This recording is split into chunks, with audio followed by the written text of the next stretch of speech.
pareció el artículo? ¿Qué les pareció el ejercicio?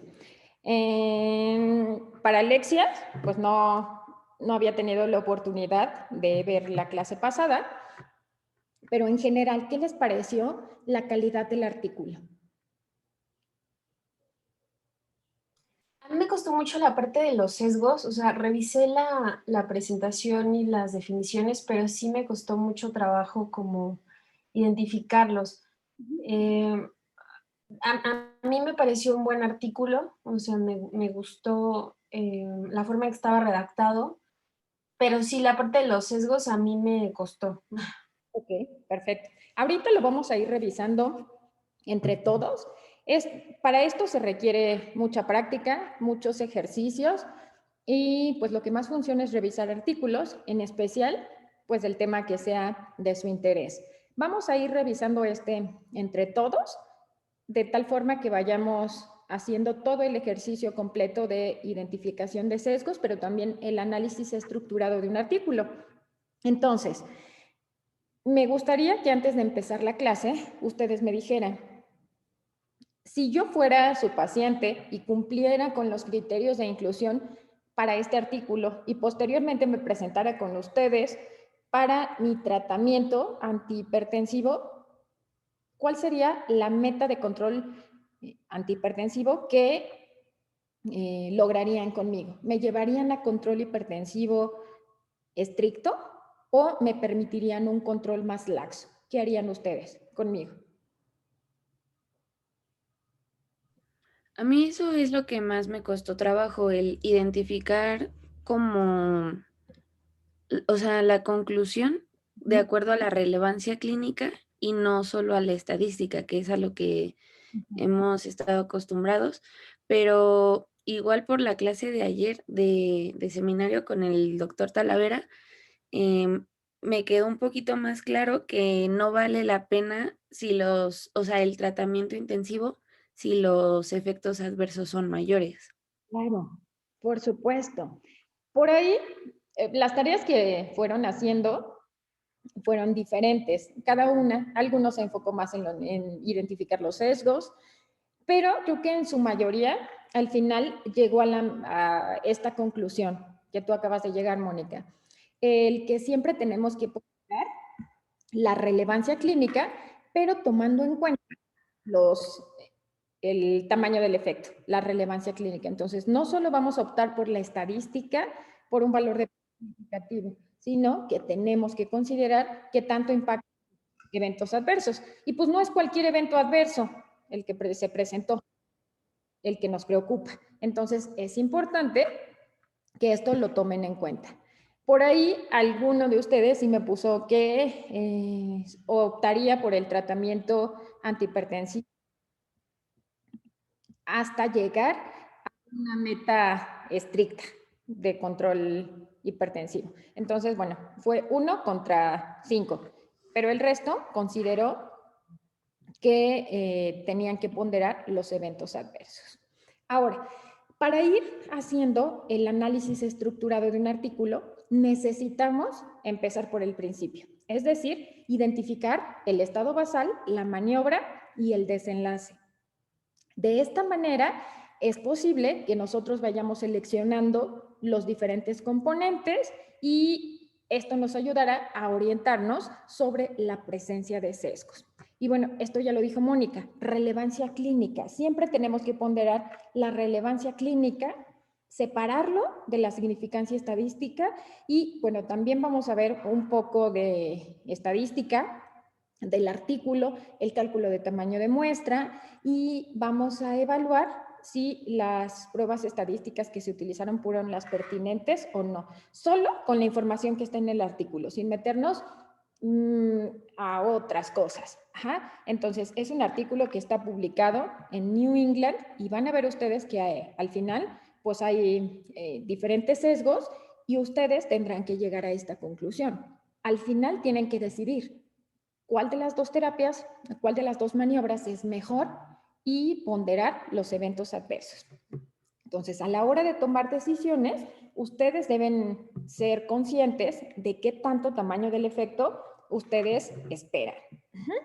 Ahora, ¿Qué pasa si nos enfocamos solo a lo que dice el resumen en el apartado de resultados?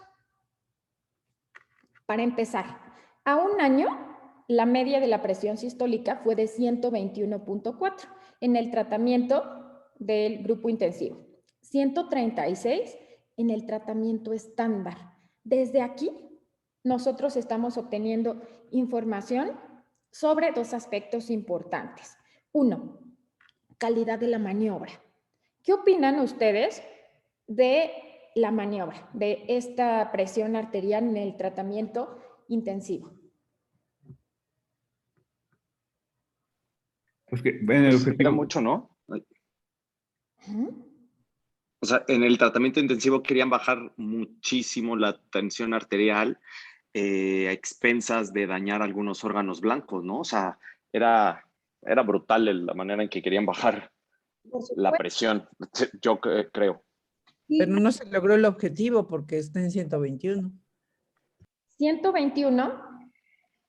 Ay, espérenme tantito. Hay mucho ruido.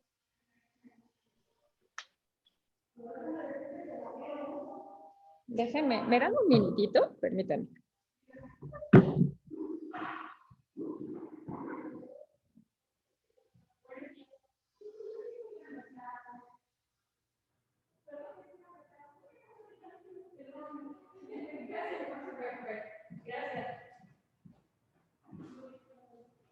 Ya, discúlpenme, ya estoy de vuelta con ustedes.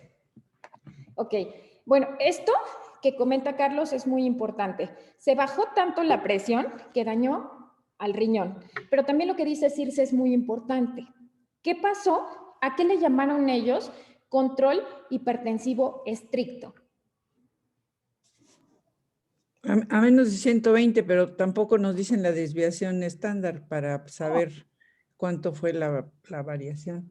Por supuesto, pero de inicio, pues ya estamos viendo que la medida de tendencia central es la media, pero falta conocer cuál es la desviación estándar. Ahorita vamos a ver si lo podemos sacar de los cuadros de resultados. Pero también esto es importante respecto a la calidad de la maniobra.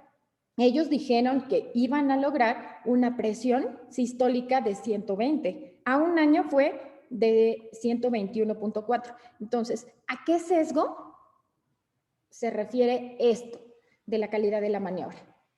¿De qué sesgo podemos identificar en este primer párrafo? Un sesgo de ejecución. Claro, entonces este es el primero.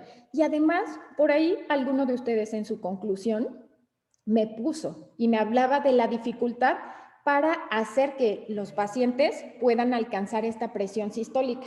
¿Qué opinan? Este fue un ensayo clínico controlado con un súper control de calidad y aún así no se alcanzó la meta terapéutica. Ahora, ¿qué tan fácil o difícil creen ustedes que va a ser la aplicación de esta misma maniobra en sus pacientes en la consulta del día a día? Es que dejaron muchos, solamente con medicación querían bajar la TA, pero les faltaba modificación en la dieta, quizá modificación en la actividad física que pudieran haber ayudado a los fármacos, ¿no? O sea, si tengo un paciente con sobrepeso o tiene tendencia a tener malos hábitos alimenticios, pues por más medicamento que yo le dé, no le voy a poder bajar la TA, ¿cierto? Por supuesto, no hemos pasado a ninguna otra parte del artículo. Vamos en los resultados. Pero, pues con esto que ustedes están comentando, ya vamos viendo que el sesgo que predomina es el de ejecución. Vamos a ir viendo si hay algún otro sesgo que limite la aplicabilidad de estos resultados. Pero de inicio, pues ya vamos 2 puntos, 2 condiciones que hacen que se presente un sesgo de ejecución. El siguiente punto, el estudio se detuvo prematuramente a 3.26 años. Ellos habían contemplado un tamaño de la muestra y un seguimiento de 6 años. ¿Cuál sería el impacto, Circe, de haber terminado prematuramente este estudio?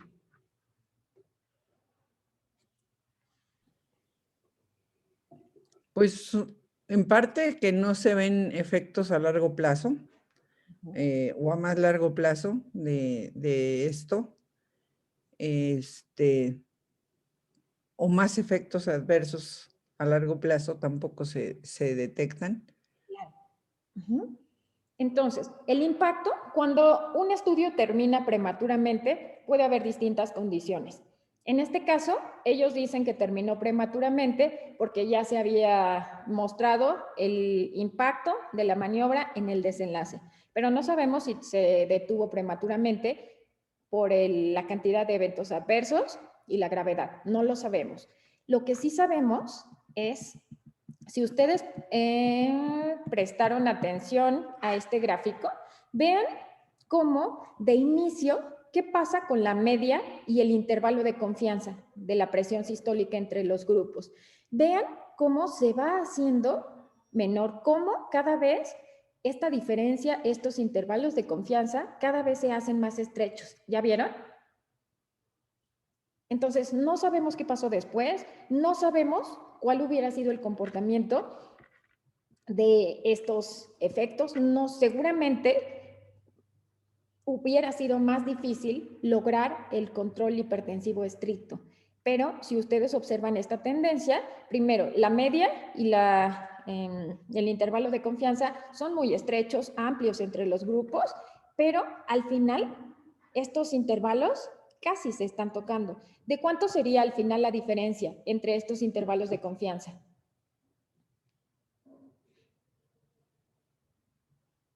Como de 5 milímetros. Claro. Entonces, ¿qué pasa si seguimos el estudio? Se van a unir. Uh-huh. Va a ser la misma. No sabemos qué pasó, qué hubiera pasado, pero lo podemos intuir por el comportamiento de estos intervalos de confianza. Vean cómo al final, pues ya no había diferencias tan claras. Y por supuesto, si estas diferencias se van haciendo cada vez más estrechas al inicio y al final casi se están tocando los intervalos de confianza, bueno, pues aquí, si le hubiéramos seguido a lo mejor 1 año, 2 años, pues seguramente estos intervalos se hubieran tocado y seguramente ya no habría diferencias significativas. Entonces, esto es importante analizarlo. Ajá. Entonces, ya vieron que puede haber un impacto a largo plazo, puede ir disminuyendo el impacto de la maniobra. Yo me topé ¿cómo se llaman? Los resultados actualizados del 2021 de este estudio. Hay una publicación que salió en el 2021 que sacó los resultados a 6 años de este mismo seguimiento. ¿Y cómo fue? ¿Las diferencias? No, si quieres les puedo compartir la slide de cómo quedaron. No se tocaron. O sea, siguieron siendo menor la cantidad de eventos del objetivo primario, del objetivo primario compuesto, siguió siendo superior la terapia intensiva con respecto a la terapia estándar. Ok, A perfecto. 6 años. Okay. Vamos a ver ahora de cuánto es la diferencia. Entonces, esta es la primera parte. Se detuvo anticipadamente a 3.26 años cuando ellos habían contemplado que fuera a 5 años. Ahora, quiero que analicemos desde una perspectiva clínica, desde la relevancia clínica de los resultados y no solo desde la significancia estadística. ¿Qué opinan de estas incidencias entre los grupos? ¿De cuánto es el tamaño del efecto de la maniobra? Es muy pequeño. Uh-huh. Si Muy pequeño. solo la medida de asociación, pues es 0.75. Protege, ¿no? Protege, es benéfico el control hipertensivo estricto. Pero, ¿qué pasa? Analizamos los intervalos de confianza, 0.64 a 0.89, son significativos. Si nos quedamos con la medida de asociación y el valor de P, ¿qué podríamos decir? ¿Cuál sería nuestra conclusión? Si no analizamos con detalle el tamaño del efecto. ¿Y si hay diferencias significativas? Claro. Pero ¿qué pasa cuando analizamos las incidencias? Da la impresión que es mejor el tratamiento estándar, Claro, pero ¿cuánto? porque tiene una magnitud este tiene una magnitud de 36% de reducción de riesgo contra 25% del tratamiento intensivo. Claro, si hablamos de reducción relativa de riesgo. Pero ¿qué pasa si analizamos la reducción absoluta de riesgo? La diferencia, que es simplemente evaluar la diferencia entre las incidencias.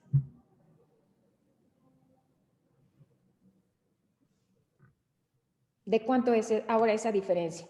La reducción absoluta de riesgo, simplemente restamos las incidencias. 2.19 en el grupo 1 menos 1.65. ¿De cuánto es la reducción absoluta de riesgo? Menos de la unidad. 0.5%. ¿Qué opinan ahora? Técnicamente son iguales. ¿Ok? Ahora, vamos a ver, entonces, ojo con esto. Siempre, y además es mucho más sencillo que ustedes analicen la reducción absoluta de riesgo que la reducción relativa de riesgo. Simplemente restando las incidencias, con eso ustedes pueden evaluar el tamaño del efecto. ¿Cuántos pacientes se requirieron en este estudio? En este estudio fueron alrededor de 6,000, Más de 9,000. en total fueron 9. 9,361. ¿Ok? ¿Por qué se requirió una muestra tan grande? Porque ya vieron el tamaño del efecto. El tamaño del efecto es de 0.5% por año. Entonces, por eso es que se requirió un tamaño de muestra tan grande. Hay otro artículo que me gusta mucho, creo que está muy bien diseñado, es para evaluar el efecto de fluocitocina y fluconazol en pacientes con criptococosis meningia. Ahí se requirieron únicamente 100 participantes para cada grupo, pero en este caso 9,000, y se requieren 9,000 participantes por este tamaño del efecto de 0.5%. Entonces, esto es importante que ustedes lo evalúen. Ahora, ¿cuál fue el desenlace primario?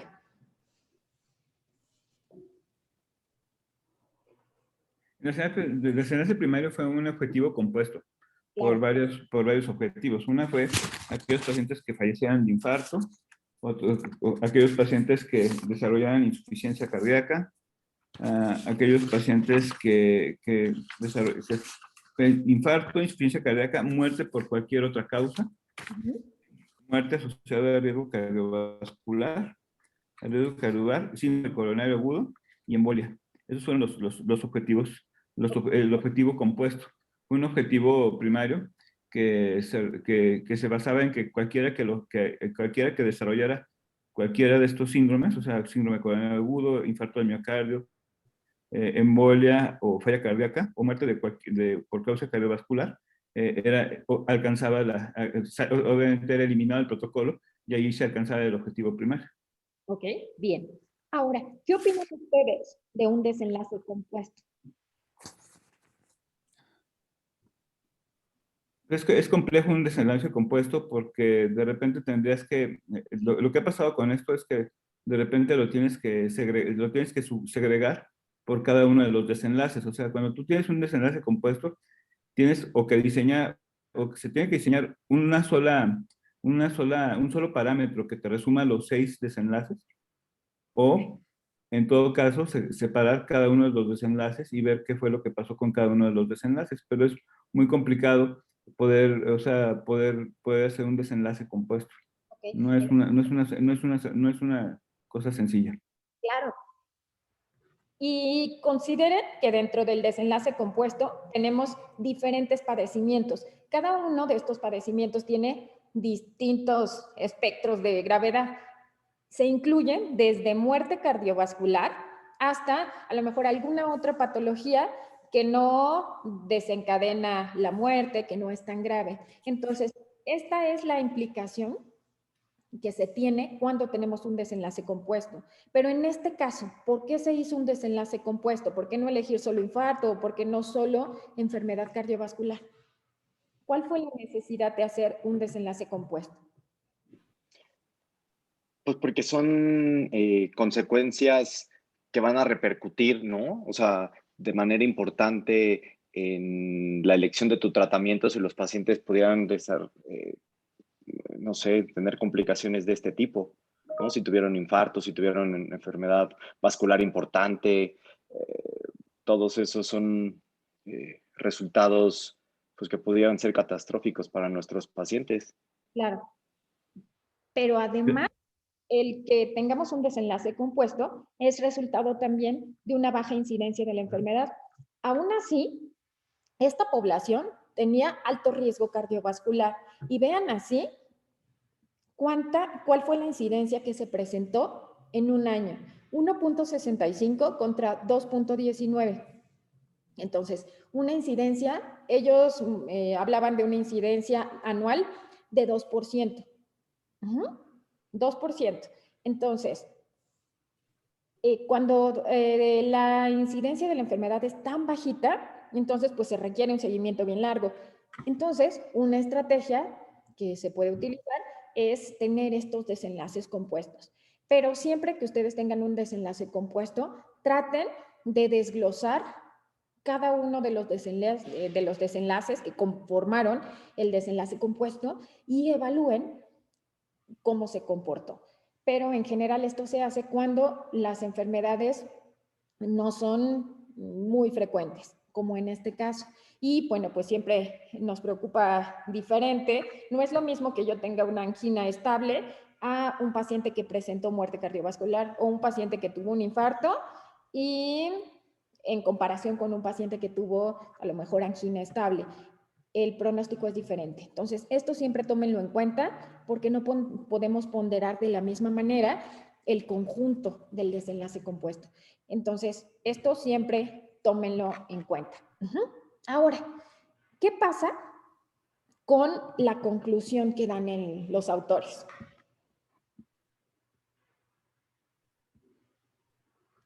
¿Qué pasaría si nos quedamos solo con la conclusión del autor? Entonces te puedes confundir nada más en decir, bueno, pues la hipótesis fue cierta, es mejor un tratamiento intensivo contra un tratamiento estándar, ¿no? O sea, digo, aunque te maneja que que hubo eventos adversos serios, pero realmente no te precisa en el grupo intensivo. Pero el punto que quizá también haya que pensar aquí mucho es que este estudio no fue cegado. Y al no ser cegado, o sea, entonces pudo haber pasado que estuvo seleccionando a las pacientes para tratamiento intensivo a un paciente un poco digamos, un poco más mórbido que a los pacientes para tratamiento estándar. Ok, ahorita vamos a ver en los diferentes cuadros de resultados cómo se seleccionó, qué tan diferentes eran las poblaciones. Parece que no hay diferencia, pero sí, por supuesto, cuando el estudio no está cegado, imaginen que yo tuviera mi estudio, el ensayo clínico que estamos llevando a cabo, que tiene hidroxicloroquina, citromicina, hidroxicloroquina solo o placebo. ¿Qué pasaría simplemente con los eventos adversos si yo supiera que mi paciente está recibiendo hidroxicloroquina? O sea, obviamente ya los tendrías propiamente ¿cómo se llama? Detectados. Por O supuesto. sea, pero además, el problema de no tenerlo cegado es que involuntariamente, aunque no lo quieras, vas a escoger a la población. O sea, aunque no lo quieras. O sea, si tú tienes es muy humano el ver la fragilidad del paciente. Entonces, obviamente tú dices, a ver, si tengo un paciente en muy buenas condiciones generales, pues le echo el brazo más fuerte, o sea, le echo el brazo más fuerte, y si veo un paciente frágil, lo meto al brazo más débil, precisamente porque sabes que involuntariamente tienes más posibilidad de dañarlo. Por O supuesto. sea, entonces por eso es importante cegar, y este estudio no está cegado. Entonces, más allá de que los grupos hayan estado bien balanceados, O sea, la realidad del asunto es que muy probablemente haya habido un sesgo de selección de los pacientes, simplemente por el hecho de que no fueron aleatorizados de una manera cegada, pues. Claro. Además, si no está cegado, si ya sabemos que el control hipertensivo estricto podría condicionar mayor riesgo de, a lo mejor, de lesión renal, pues yo podría involuntariamente hacer más detecciones en ese grupo que en el otro grupo y por lo tanto podría tal vez detectar más eventos adversos que en realidad no son eventos adversos. Si los hubiera medido, pues yo hubiera sabido que se presentan de la misma manera en ambos grupos. Al inicio del estudio, cuando estábamos haciendo el ensayo clínico de hidroxicloroquina, pues ¿qué pasó? Hasta el momento, yo estoy haciendo el análisis de resultado, sigue secado para mí, yo no sé qué tratamiento recibió cada paciente, pero lo que sí sé, bueno, o a lo largo del estudio, pues lo que fui viendo es que de pronto había algunas alteraciones electrocardiográficas, ¿no? En general, los pacientes tendían muy poquitos a la taquicardia, pero en su mayoría predominaba la bradicardia. Lo primero que hice al principio fue, pues seguramente este paciente tiene el tratamiento activo. Más adelante, lo que sucedió es que, pues en general, los pacientes presentan bradicardia sin importar el grupo. Entonces, por eso es tan importante que estos estudios estén cegados. Hay diseños que no permiten que el estudio esté cegado, como en este caso, pero que sí se puede cegar el desenlace. El desenlace y tener cuidado con el análisis estadístico, cegar como esa parte del resultado. Pero nuevamente el desenlace es muerte, tampoco puede estar cegado. Entonces, esto es importante que ustedes lo consideren. Pero vean ahora la conclusión. Entonces, mi sugerencia. ¿Ya vieron? Hasta ahorita no hemos pasado del resumen. Con solo el resumen, a veces no tenemos tiempo para revisar todo el artículo, pero ya vieron que solo con el resumen, pues nosotros vamos teniendo elementos para decidir si vale la pena o no vale la pena dar el tratamiento o si vale la pena o no descartar el artículo. Entonces, no hemos pasado del resumen y ya ustedes están identificando elementos que son muy valiosos. Lo siguiente, entonces, es saltarse siempre la conclusión del autor, porque por supuesto que va a tener tendencia hacia el objetivo que ellos estaban buscando. Entonces, ¿qué dicen ellos? Que es mejor disminuir la presión, lograr que el paciente esté por debajo de 120, aunque ellos no lo llevaron, y esto disminuye el riesgo de eventos cardiovasculares y muerte por cualquier causa, aunque incrementó el riesgo de algunos eventos adversos en el grupo de tratamiento hipertensivo estricto. ¿Qué opinan de esto que está señalado en rojo? ¿Qué opinan de los eventos adversos, de algunos eventos adversos? Bueno, lo que pasa es que te ponen algunos eventos adversos porque de alguna manera lo que no te quieren decir es que aumentaron las fallas renales, la falla renal crónica y los desequilibrios electrolíticos, ¿no? Entonces habría que, o sea, ahí realmente en la conclusión, pues a lo mejor habría que ponerle qué tipo de eventos adversos fueron los más significativos. Claro. Obviamente, ¿cómo se llama? Obviamente, pues no se los ponen, pues porque es la parte de conclusiones y ya si quieres tú saberlos, pues veis el artículo, ¿no? Pues pero realmente, si quieres ser así muy estricto, pues sí tendrías que haber puesto por lo menos los dos más significativos o que llaman la atención de los eventos adversos. Claro, no están mintiendo, pero tampoco están diciendo la realidad. Aquí, quizá, si fuera nuestro momento, si nosotros hubiéramos participado en el artículo, si hubiéramos tenido que elegir la conclusión, ahí están los resultados. Cada lector decidirá si administra o no el fármaco. Ahí están las diferencias, no están maquillando las diferencias, pero lo que no están diciendo, y que a lo mejor aquí valdría la pena, como dice Manuel, pues especificar que incremente el riesgo de insuficiencia renal aguda o lesión renal aguda o que deteriora la función renal, para que entonces pues lo tomemos con más precaución, porque no es cualquier evento adverso, no es que tengan boca seca, no es que tengan cefalea, no es que tengan tos, es insuficiencia renal aguda, lesión renal aguda. Entonces, esta parte es muy importante. Entonces, si ustedes van a leer la conclusión, pues no se dejen guiar solo por la conclusión del autor, procuren siempre, pues mejor saltarse esa parte y elaborar ustedes su propia conclusión. ¿De qué depende? De qué tanto ustedes van a ponderar el tamaño del efecto contra los eventos adversos. Ahora, creo que aquí no hubo mayor problema en cuanto al diseño arquitectónico. Para todos quedó claro estado basal, maniobra y desenlace. Solo algo que es importante es que no basta solo con decir cuál es el estado basal o cuál es la maniobra o identificar el desenlace. Es necesario identificar cada uno de los componentes del estado basal, de la maniobra y desenlace para identificar los sesgos que pueda presentar el artículo. Entonces, ¿qué opinan respecto a la justificación? ¿Los convencieron los autores de la necesidad de llevar a cabo este artículo?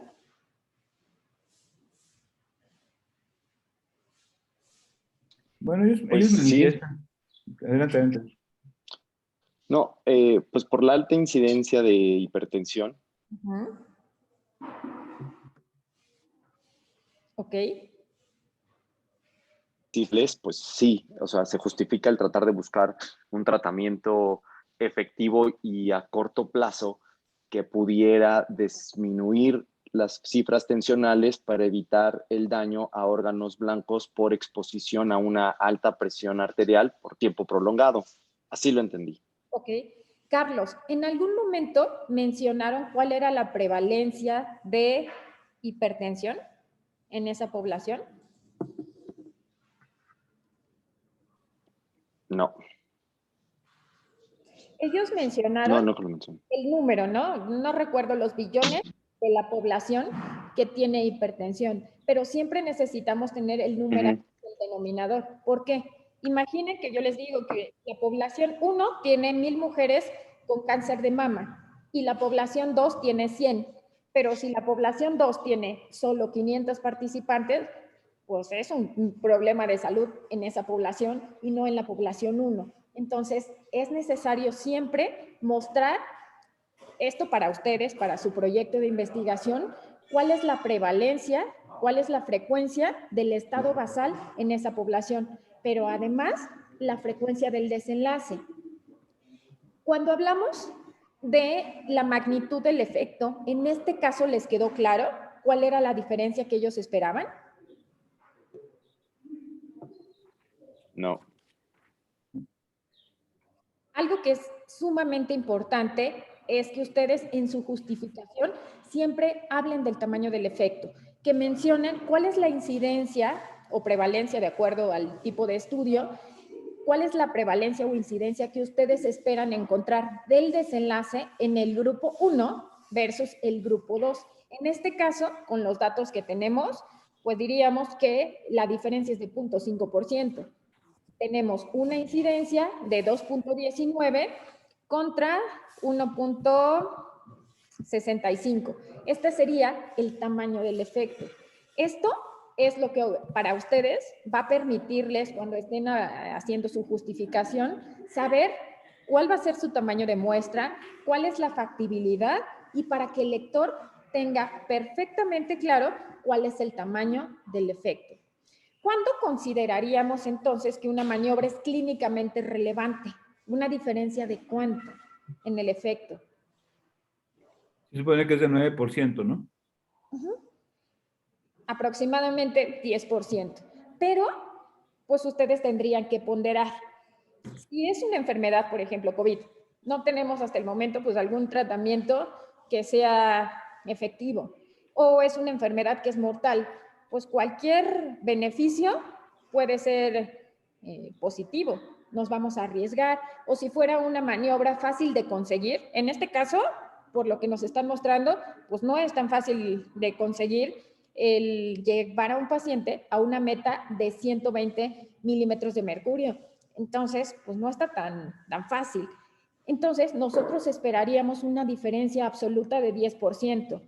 ¿Qué maniobras son las que tienen esas diferencias absolutas? Bueno, pues en general es el estilo de vida, el cambio de peso, la actividad física. Pero va a haber algunas otras patologías donde no hay otro tratamiento, bueno, pues tendríamos que arriesgarnos. Pero en este caso, la diferencia es de 0.5%, pero además estoy condicionando mayor riesgo de lesión renal aguda. Es ahí donde ustedes tienen que ponderar. Entonces, ¿qué información debe contener siempre la justificación de un artículo? Relevancia del estado basal. Creo que ahí sí fueron claros. Lo único que faltaría pues sería la prevalencia o la incidencia de la enfermedad del estado basal. Entonces, siempre, relevancia del estado basal, relevancia de la maniobra. ¿Qué tanto esperan que la maniobra impacte en el desenlace? Ahí ustedes tendrían que descartar otras maniobras alternativas o algunas otras maniobras periféricas. Ustedes al inicio de la clase dijeron, ¿no? Carlos dijo, bueno, pues es que solo querían bajarlo con tratamiento médico, pero ¿dónde quedó entonces el estilo de vida? Aunque sí lo midieron, pues no mencionan cómo lo controlaron, si es que cómo se evaluó, o si además del tratamiento, pues se hizo énfasis en el cambio del estilo de vida, o si se hizo énfasis, cómo evaluaron que hubiera o no apego a este tratamiento. Entonces, esto es sumamente importante y tiene que estar descrito en la relevancia de la maniobra sobre el desenlace. Tendrían que decir y convencer a todos de que es una maniobra que de verdad está impactando en el desenlace y que es la principal o que es una maniobra que puede ser modificable. Y finalmente, el impacto que tiene el desenlace. Entonces, creo que ahí ellos hicieron énfasis en la relevancia del estado basal y en el desenlace, pero no me quedó claro cuál fue la diferencia, el tamaño del efecto o delta que ellos buscaban. Hasta el cálculo de tamaño de muestra, pues ellos dijeron que esperaban una diferencia del 20%. Pero pues con estas incidencias tan bajas, eso es lo que hace que el tamaño de muestra sea tan grande. Ahora, de acuerdo a la justificación, ¿cuál fue la razón para no incluir pacientes que tenían diabetes? Que resulta que la mayor parte de los estudios que habían indagado esta pregunta habían sido en pacientes diabéticos y nada más había un solo estudio que había indagado en pacientes no diabéticos con riesgo cardiovascular. Entonces, esa fue la idea de sacar este estudio. Precisamente usted lo menciona aquí en su slide, el estudio que con lo que le compararon fue el estudio ACCORD, pero que a su vez tenía una población mucho más pequeña. Bueno, la mitad casi de esto. ¿Y encontraron diferencias en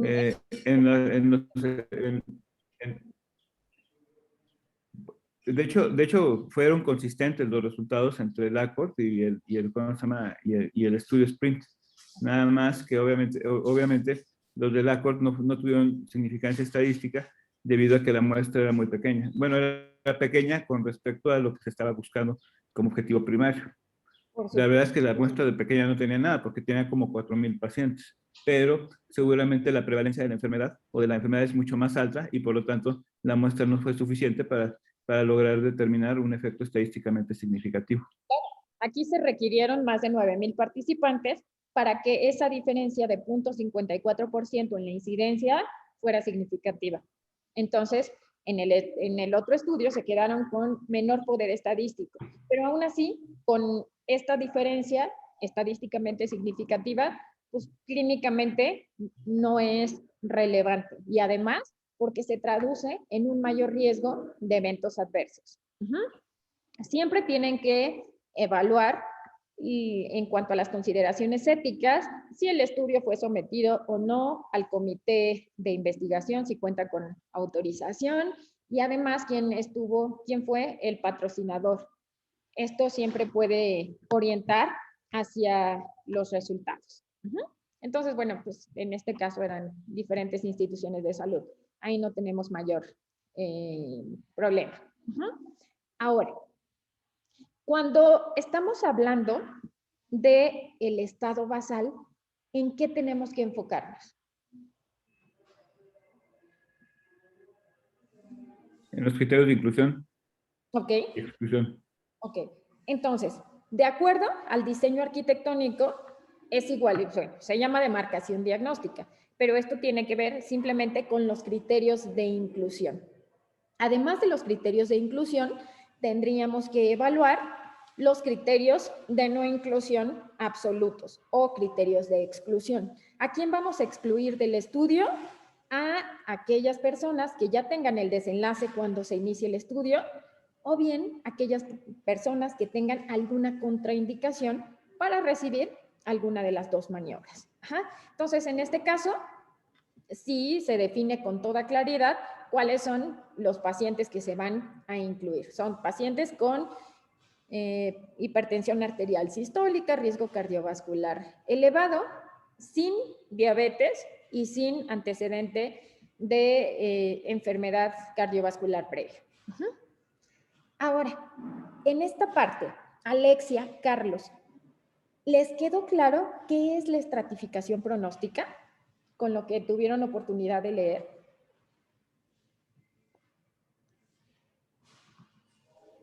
Creo que sí. Ok. ¿Nos podrías explicar de una manera sencilla, como si fuéramos tus alumnos? ¿Sabes? Creo que más o menos es estructurar el estudio hacia más o menos qué resultados son los que qué resultados son los que esperas, ¿no? Entonces, cómo vas a acomodar tus grupos para, sin llegar a un sesgo, ¿no? De selección, sino ir equilibrando más o menos, pues sí, tu estudio, cómo vas a elaborar tu estudio con los resultados que estás esperando dependiendo de la hipótesis que te planteaste. Ok, Carlos. Alexia, Sí. ¿algo que quieras agregar a lo que ya nos explicó Carlos? La verdad es que a mí todavía no me queda muy claro. Okay. Bien. Vamos a ver si el resto de sus alumnos entendieron su explicación. Para ustedes, ¿quedó claro con la explicación que nos dio Carlos qué es la estratificación? ¿Estratificación pronóstica? Bueno, la estratificación pronóstica tiene que ver con todos los subgrupos de pacientes que estás incluyendo. O sea, estás incluyendo desde la edad del paciente hasta, por ejemplo, los puedes clasificar mayores de 75, menores de 75, cierto grado de obesidad, cierto grado de índice de masa corporal, de si son del tipo de raza que tienen, si son hispanos, afroamericanos, o si son ¿cómo se llama?, de diferente tipo o de la etnia de cada subgrupo, si hay blancos, por ejemplo, también si tenían enfermedad cardiovascular previa. O sea, entonces, esa es la estratificación pronóstica, o sea, es la manera en que tú vas subclasificando a toda tu población para que a la hora que hagas un análisis multivariado logres de alguna manera ver si existe alguna asociación exclusivamente entre lo que estás buscando como objetivos primarios, que en este caso, que puede ser o objetivos secundarios, si lo tienes, con respecto a las diferentes poblaciones que estás tomando en cuenta, a los diferentes subgrupos de la población que estás tú tomando en cuenta como tu muestra. Ok. O sea, es como clasificar a los participantes de acuerdo a características que puedan tener mayor o menor susceptibilidad a desarrollar el desenlace, ¿no? Así es. Entonces, nosotros tenemos como maniobra principal dos. Tratamiento estándar contra tratamiento hipertensivo. Perdón, contra tratamiento... Eso es la tabla 1. Ajá, exacto. Entonces, tenemos nuestra maniobra, pero, Carlos, los pacientes, no todos los pacientes se van a beneficiar de la misma manera de ambas maniobras. Puede ser que a lo mejor algún género se beneficie más del tratamiento intensivo que otro. Puede ser también que los pacientes con sobrepeso y obesidad no se beneficien tanto con el tratamiento intensivo. Entonces, en general, esperamos que la población global tenga un efecto a favor del tratamiento intensivo, pero no siempre se va a comportar de la misma manera. Podría ser que el tratamiento intensivo funcione mejor solo en alguna raza, en algún paciente con alguna comorbilidad en específico. ¿Esto dónde se los muestra?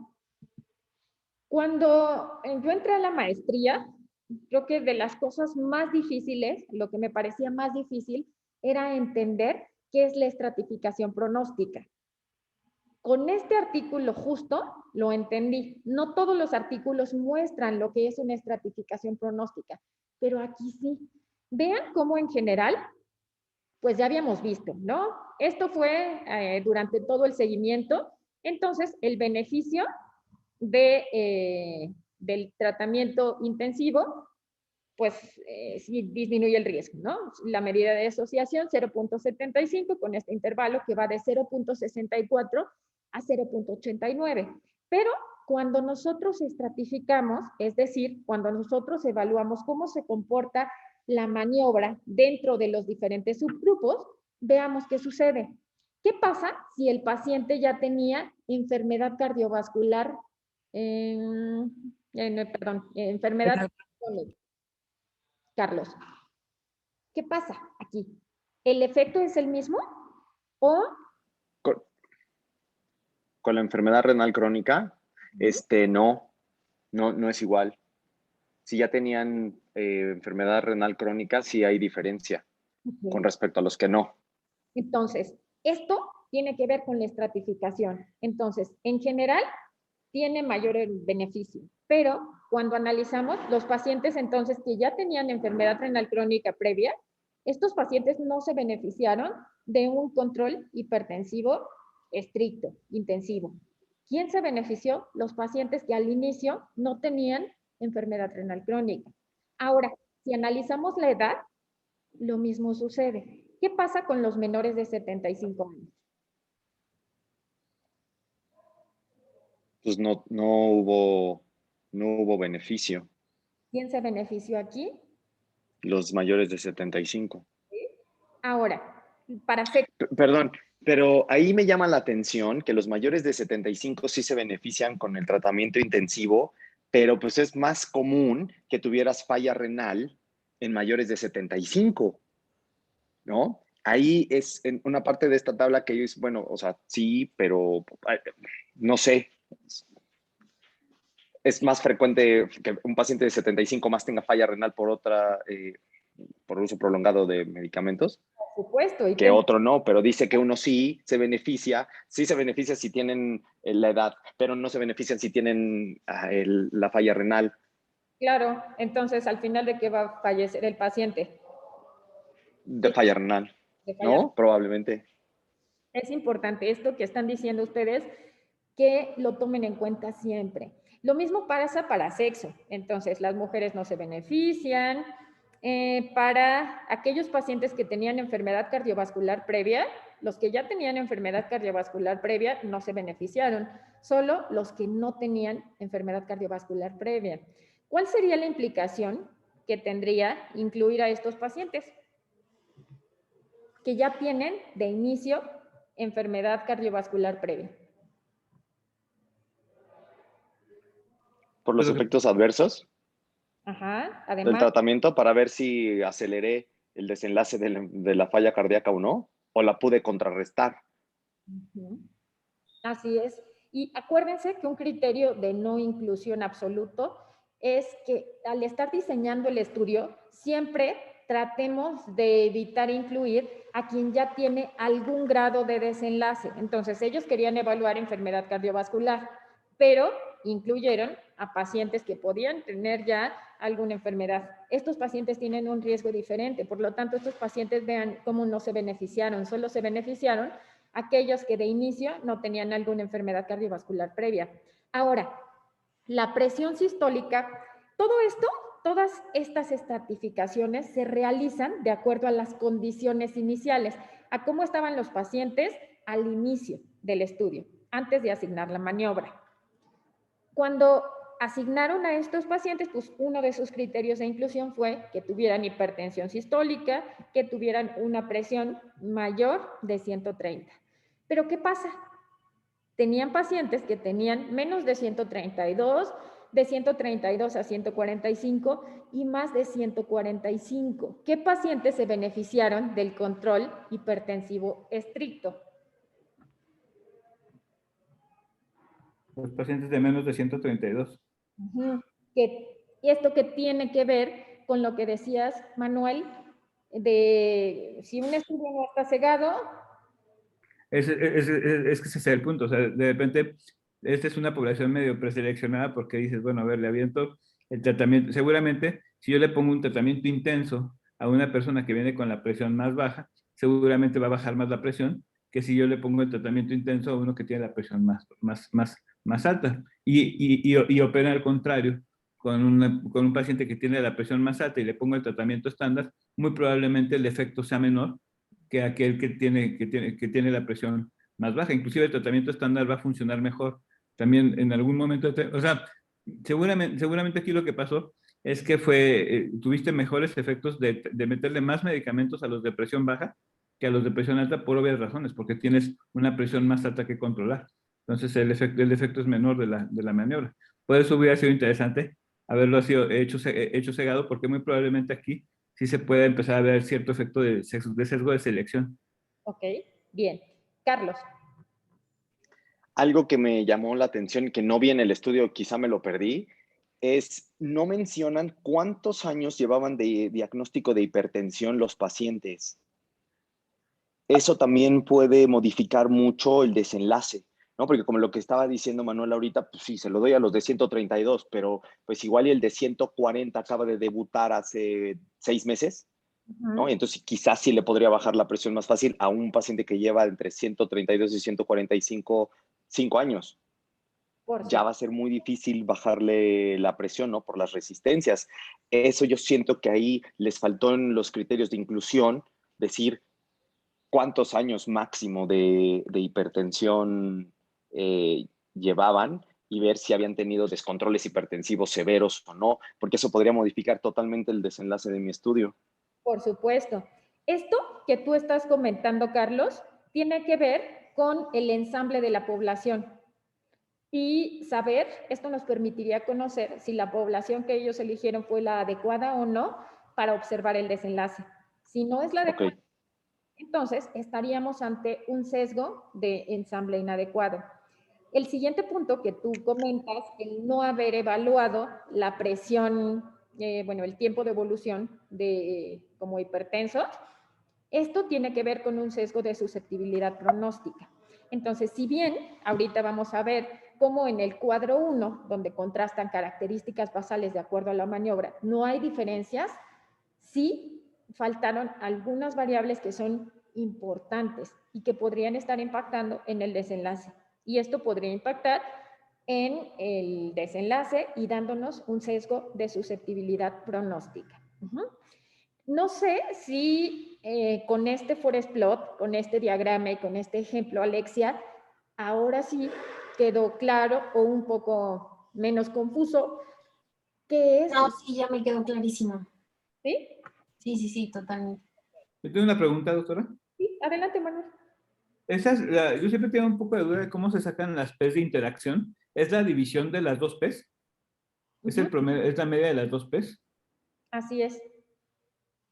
Ok. Yo también una pregunta. ¿Cómo se llama? Y la interacción de la P total es ¿cómo se llama? Es el promedio, o sea, obviamente la media de todas las P's de todos los subgrupos. Exacto. Pero ¿cómo se sabe si esa P, o sea, esa P, por ejemplo, que está de la interacción, la que está hasta atrás, cómo se tiene que interpretar? ¿Cómo sabes que es una P o sea, porque, por ejemplo, acostumbrados a la definición de P de .005, por ejemplo, estas P's nunca vienen con .005. Entonces, ¿cuál es la manera de interpretar estas P's que se P interacción? Aquí yo les sugiero que traten de hacerlo siempre por grupos, que se guíen sobre todo con el intervalo de confianza. Traten de analizar siempre los intervalos de confianza. Eso va a ser lo que les da más información, más que el valor de P. El que ustedes analicen el intervalo de confianza les lleva a conocer qué tanto beneficio o no tienen. Entonces, lo que yo les sugiero es que cuando lo observen así, esto en SPSS lo vamos a hacer de una manera muy sencilla. Solo lo hacemos, es un análisis que se llama estratificado y nos va a dar ya el valor de P. Primero vamos a tener una P general y después una P de acuerdo a cada uno de los grupos que ustedes vayan considerando. Entonces, aquí yo creo que la forma más sencilla de analizar si es significativo o no, es que ustedes vayan analizándolo por su grupo y que más que prestar atención al valor de P, ustedes tomen en cuenta el intervalo de confianza. Ok. Eso siempre les va a dar mucha información.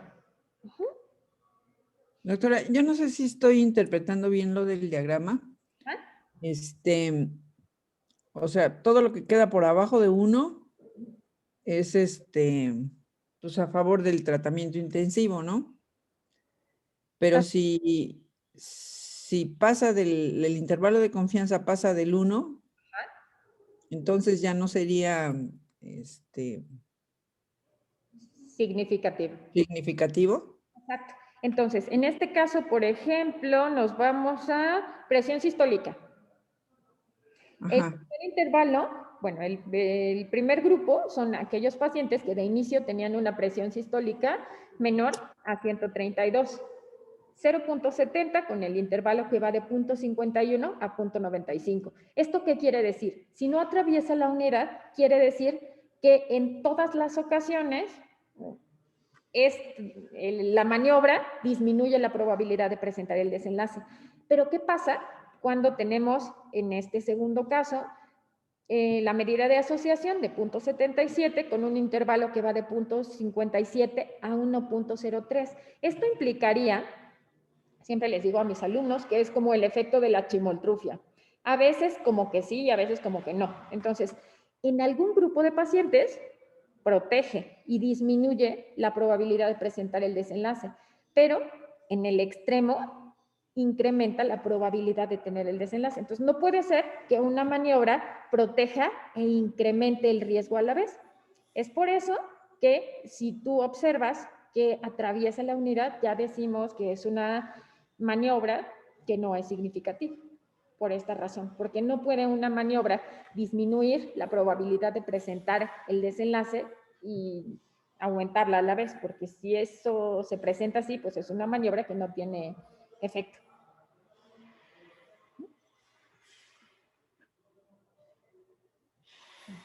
Entonces, esta es la manera de interpretar estos intervalos. Ahora, en cuanto a la estratificación, no hay una regla, no hay una receta donde digamos que todo proyecto tiene que estar siempre estratificado por edad, por estado nutricional, por género, por grupo étnico, por el tiempo de evolución de la enfermedad. ¿De qué va a depender? De la maniobra y del efecto que pueda tener el estado basal en la maniobra para producir el desenlace. Esto va a depender de cada uno de los proyectos. Entonces, no va a haber enfermedades donde el sexo no está impactando, pero en este caso, el sexo masculino tiene mayor riesgo de presentar el desenlace. Entonces, es una variable que impacta. También el tabaquismo, el uso de antihipertensivos previo también está impactando. El tipo de medicamento que recibían es diferente. No es lo mismo dar un diurético de ASA que dar un calcio antagonista. ¿Y por cuánto tiempo? Entonces, no tenían todas las variables y esto puede condicionar un sesgo de susceptibilidad pronóstica. Ahora, hasta aquí, de demarcación diagnóstica y estratificación, ¿alguna duda? Todo bien, doctora. Perfecto. A mí ya me quedó claro, gracias, doctora. Ok, perfecto. Ahora, pasamos a la tabla 1. La tabla 1 nos ayuda a contrastar las características basales de acuerdo a la maniobra. En este caso es un ensayo clínico que está aleatorizado. ¿Qué esperaríamos? Que los sujetos entre los diferentes grupos fueran iguales, que no hubiera variación en cuanto al pronóstico de la enfermedad. ¿Qué esperaríamos? Si estamos contrastando edad, vean, las medias de edad son prácticamente iguales entre los grupos.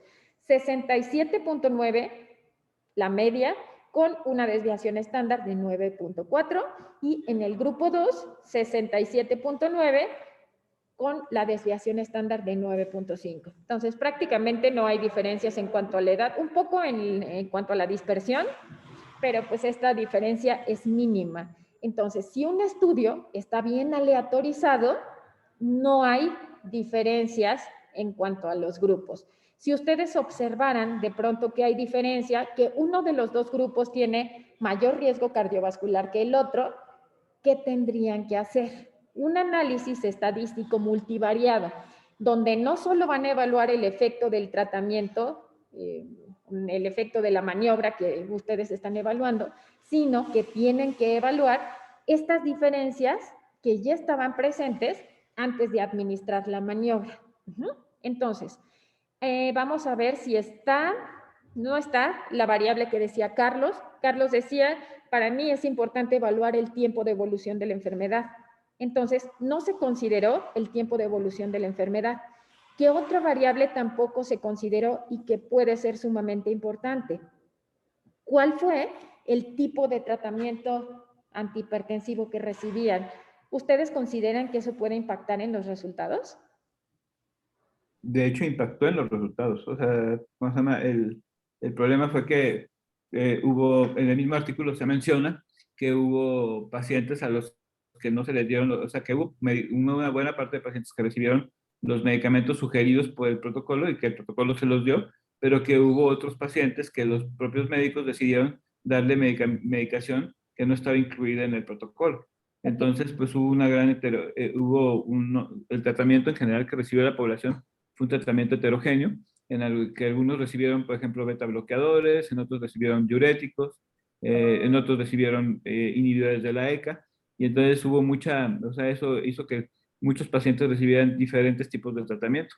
A lo mejor hubiera sido bueno, como usted dice aquí, poner qué recibió quiénes recibieron diuréticos, quiénes recibieron inhibidores de la ECA, quiénes recibieron beta bloqueadores, quiénes recibieron. De hecho, interesantemente ponen que el medicamento que más se utilizó fue amlodipino, que es un bloqueador de los canales de calcio.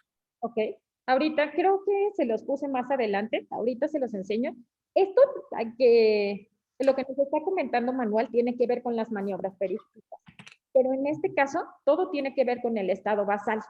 Entonces, en el estado basal, pues había pacientes de inicio que no tenían tratamiento antihipertensivo, hay otros pacientes que sí tenían tratamiento antihipertensivo.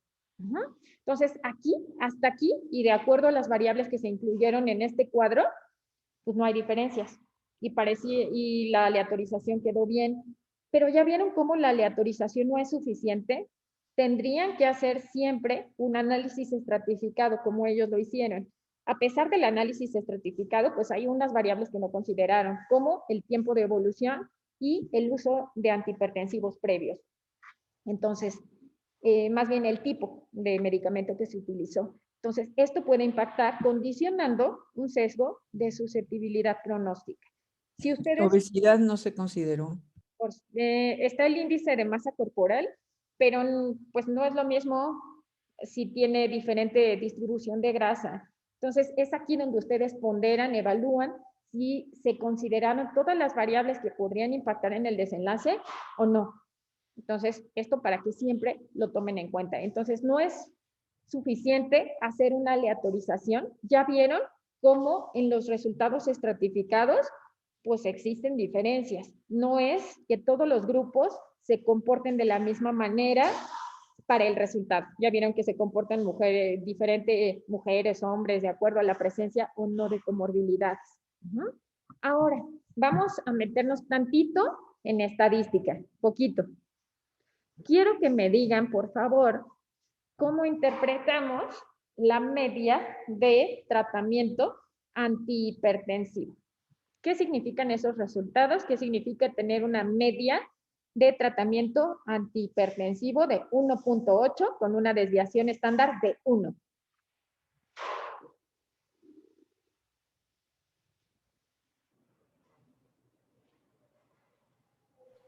La cantidad de medicamentos que tuvieron que tomar los pacientes, quizá. ¿Qué opinan que sea 1.8? Pero es que estaban entre un agente y 2 fármacos. Seguramente había una buena cantidad de pacientes que recibían 2 medicamentos y otros que recibían 1. Entonces, pues por eso es que realmente no, o sea, fue un 1.8. Más o menos 1 quiere decir que hubo quienes hasta tenían 3 o hasta quienes tenían 1 nada más. ¿Cuál sería la clínica, más bien la lógica, de decir que la media fue 1.8? Esto igual pasa, por ejemplo, en la estadística del INEGI, ¿no? El promedio de hijos de las mujeres mexicanas es de 1.5. ¿Es un hijo y el bracito? ¿Es un hijo y el bracito y la pierna? ¿O qué? No, quiere decir que tienes mujeres que tienen 3 hijos y tienes mujeres que tienes 1, y entonces cuando sacas la media te sale en 1.5. Deben prestar siempre ustedes mucha atención cuando estén elaborando su cuadro de resultados, para que los resultados sean lógicos y no suceda esto que estamos comentando ahorita. Entonces, no es que el paciente tome un medicamento y un cuartito o 3/4 partes de otro medicamento. ¿Cómo podríamos resolver esto? Simplemente, tal vez en lugar de colocar la media, colocamos la mediana. La mediana con un número entero y ponemos la mediana y el rango intercuartil, percentil 25 y percentil 75. De esta manera, pues a lo mejor tendríamos 2 con un intervalo que va de 1 a 3 y esto tendría mucho más lógica en los resultados. Ahora, ¿qué pasa con los supuestos de normalidad? ¿Por qué estamos revisando todo esto a fondo? Porque si ustedes quieren hacer un metaanálisis, tienen que decidir si van a incluir ese artículo, si lo van a dejar, si no lo van a dejar, si va a tener impacto o no va a tener impacto en los resultados. Ahora, ¿qué pasa? ¿Cuáles son los supuestos de normalidad? 3 supuestos de normalidad. ¿Quién empieza? Pues el número de la muestra, ¿no? Ok. ¿Qué más? ¿Cómo se comporta una variable que tiene distribución normal respecto a la media? La media es igual que la mediana y la moda. Exacto. Las tres tienen que coincidir. Perfecto. Y si yo lo graficara, si hiciera un histograma de frecuencias, pues tendría una imagen en campana, donde si lo parto a la mitad, pues queda la misma cantidad de pacientes y me queda una curva simétrica en espejo a cada uno de los lados de la media. Pero además, de acuerdo a esta campana de Gauss, entre la media y más o menos 2 desviaciones estándar se ubica aproximadamente el 95% de la población. Entre la media y más o menos una desviación estándar está el 98%, el 68% de la población y más o menos 3 desviaciones estándar, aprox 99% de la población. Entonces, ¿qué pasa con la media si tuviéramos que definir los intervalos que van entre la media y menos 2 desviaciones estándar? ¿Cómo se comportarían estos resultados? Una media de 1.8 menos 2 desviaciones estándar, ¿cuánto les da?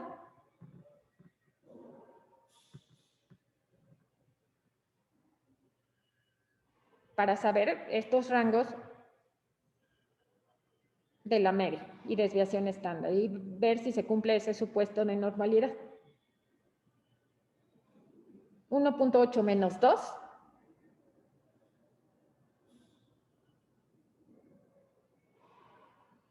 Menos 0.2. ¿Eso es lógico? Para No puedes tener negativo, ¿no? Claro. Entonces, no puede ser. Clínicamente no es lógico ese resultado. Entonces, para evitarse esa ilógica en los resultados, pues esta variable la podrían ustedes mostrar como mediana y rango intercuartil, para que nadie les cuestione sobre el comportamiento normal o no de la variable.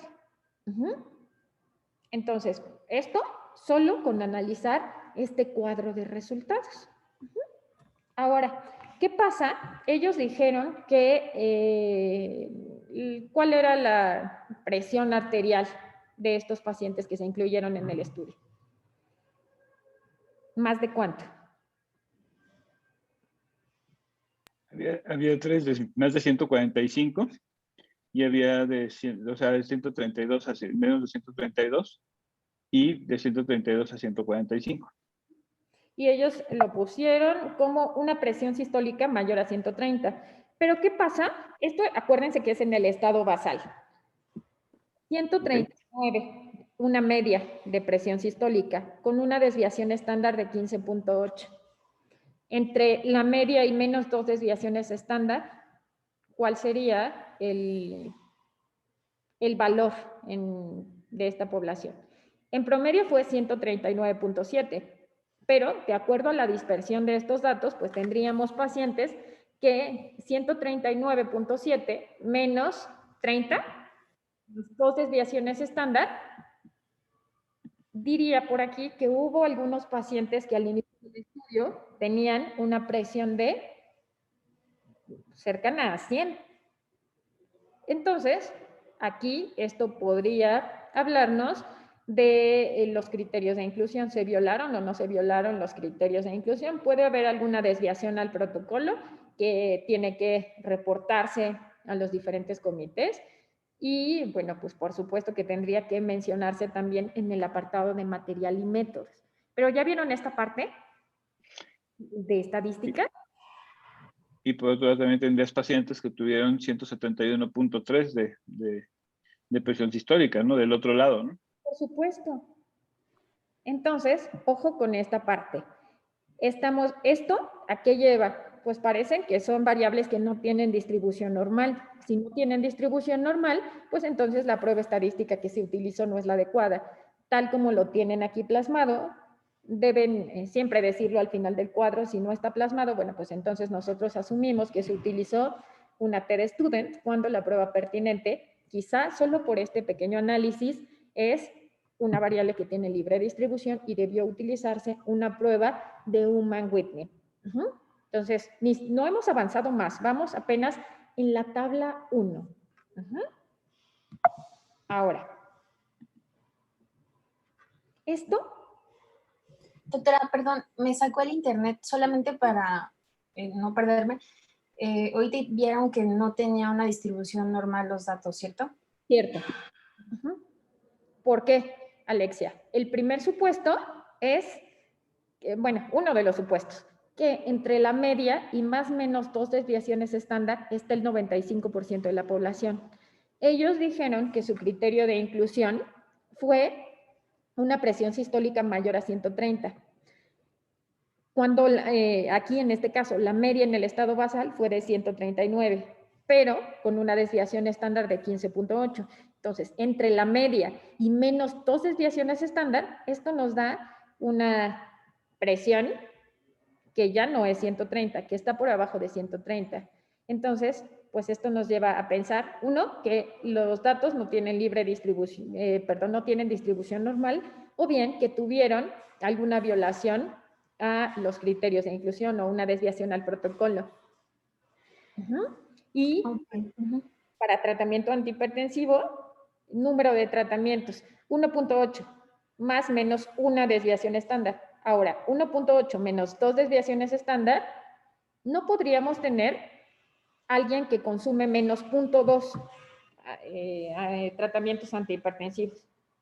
Entonces, dado que estos resultados no son lógicos, pues es una variable que no sigue el comportamiento de una distribución normal. Esto lo vamos a ver con toda claridad la siguiente clase cuando hablemos de diferencia de medias e intervalos de confianza, para que esta parte les quede más clara, ¿sale? Entonces, bueno, pues también se utilizó la prueba estadística incorrecta. Gracias, doctora. Ahora, ¿qué opinan de estos resultados? Esto no estaba en el artículo, estaba en el material suplementario. ¿A poco sí recibieron el mismo tipo de tratamiento cada uno de los grupos de pacientes? Circe, ¿qué opinas?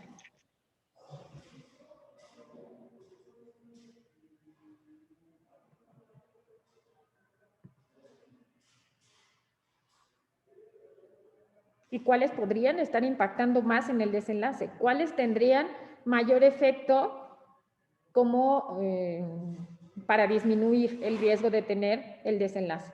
¿Qué opinan? No, pues sí fue diferente, ¿no? En los diuréticos, Uh-huh. en los bloqueadores del receptor de aldosterona, Uh-huh. ¿no? Ahí la diferencia es importante. En todos recibieron más medicamentos al intensivo. Por En supuesto. general. ¿Y de verdad creen que esto no impacta en los resultados? Pues por Sí, debe supuesto de que impactan impactar. los dos. Esto ellos no lo midieron. Entonces, como no lo evaluaron, pues hay un sesgo de ejecución. Pero además, como no se logró la meta terapéutica, pues también hay un sesgo de ejecución. Pero además, como no midieron el efecto del estilo de vida, pues a lo mejor lo que más modifica la presión en un paciente fue que alguno perdió peso. No lo evaluaron, no lo midieron. Entonces, tenemos otro sesgo de ejecución. Uh-huh. Al final ustedes me van a decir cuál de los sesgos que ustedes identificaron o de los que hemos revisado hasta ahorita pueden pesar más. Uh-huh. Ahora, pues ya vimos que en cuanto a la calidad de aplicación de la maniobra, sí se describe cuál fue la técnica para medir la presión sistólica, ahí creo que no hay más lío, pero aún cuando promovían el cambio en el estilo de vida, no evaluaron. Una es que promueve el cambio del estilo de vida, que ustedes le digan al paciente cada consulta que tiene que hacer una modificación del cambio en el estilo de vida. La otra es que midan qué tanto cambio en el estilo de vida tiene el paciente y la otra es que lo haga. Entonces, esto no se evaluó, tampoco ellos evaluaron si algún tipo de tratamiento condicionaba más riesgo del desenlace que en otro. Entonces, pues todo esto puede condicionar un sesgo de ejecución. Ahora vamos a pasar a los sesgos de el desenlace, el sesgo de transferencia. ¿Consideran que hubo sesgo de transferencia? Sí. ¿Por qué? No sé, o sea, justo con lo que vimos en los resultados, no lo llevaron al desenlace así tan claro, ¿no? O sea, como que dejaron esa información de, bueno, a los de intensivo les di más medicamento que a otros, pero no te lo aclaran, entonces no lo analizan. Entonces, ahí se queda eso pendiente, esa aclaración pendiente, ¿no? ¿Y qué opinan los demás respecto al sesgo de transferencia? ¿Cuál es el porcentaje de pérdidas permitido en un estudio para que consideremos que no hay sesgo de transferencia? Creo que 20%, ¿no? 20%. Ajá. Entonces, cuando ustedes calculan su tamaño de muestra, pues habitualmente aumentan un porcentaje de acuerdo a la cantidad estimada de pérdidas. Pero de ninguna manera que ustedes aumenten ese 20% en el tamaño de muestra evita el sesgo de transferencia. Lo que sucede es que da estabilidad en los datos y da poder estadístico, hace que no se pierda poder estadístico. Entonces, no hubo pérdidas mayores al 20%. Pero, ¿qué sucede? Por aquí, en general, en las tareas me pusieron que no había sesgo de transferencia, excepto Circe, que hizo un comentario sobre este flujograma. ¿Qué opinas, Circe, del sesgo de transferencia? Pues yo me acuerdo que saqué los porcentajes de cada tipo de pacientes que se perdieron. No sé exactamente qué quiere decir que se descontinuó la intervención y por qué fue la causa, pero me llamó la atención que hubo más retiros de consentimiento en el grupo intensivo que en el grupo de tratamiento estándar y saqué el porcentaje y en porcentaje era, pues como que a mí sí me parece importante la diferencia de porcentaje, no lo recuerdo ahorita. Pero bueno, 154 retiraron el consentimiento en el intensivo y 121 en el estándar. Claro. ¿Qué podrían hacer? Entonces, ya vieron que una parte es no tener pérdidas mayores al 20%. Y cuando ustedes la comparan entre los grupos, pues esperarían un comportamiento similar. Si todas las pérdidas son de un solo grupo, bueno, pues ¿qué está sucediendo? Porque lo abandonaron. La otra situación que ustedes podrían hacer es evaluar justamente por qué abandonaron el estudio, cada uno de los pacientes. Lo abandonaron porque perdieron el interés en el estudio o bien porque se presentó algún evento adverso en alguno de los grupos. Entonces, aquí parecen estar homogéneos, parece no haber diferencias realmente importantes, pero sí es importante que se analice siempre cuáles fueron los motivos para abandonar también el seguimiento y lo que nos había comentado Carlos con anterioridad. Ahora,